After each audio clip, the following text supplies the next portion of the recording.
আসসালামু আলাইকুম ভাই। ওয়ালাইকুম আসসালাম ভাই, কি অবস্থা? কি লাগবো? আর ভাই বললেন না, এই বৃষ্টি বাদলের ভিতরে আপনি দোকানে এলাম একটা খাটের লিগে। তো ভাই আপনার কাছে কি শক্তপোক্ত কোনো খাট হইবো ভাই? আরে ভাই আপনার কি কাঠ লাগবো?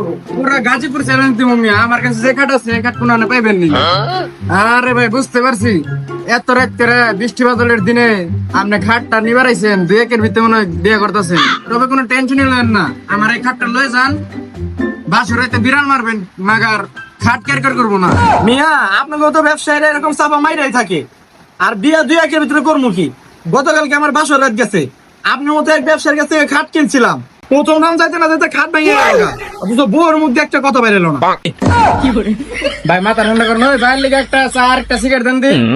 ভাই আপনি একটা ফ্রিতে উপদেশ দেই, আপনি লিগে কাঠের খাট না, আপনি এই যে বালু আর সিমেন্ট দিয়ে একটা খাট বানিয়ে লঙ্কা, ওটাই মনে করেন যে আপনার লিগে ঠিক হইবে। দূর মিয়া ফাউল, আপনি ফ্রি উপদেশ আমার লাগবো না।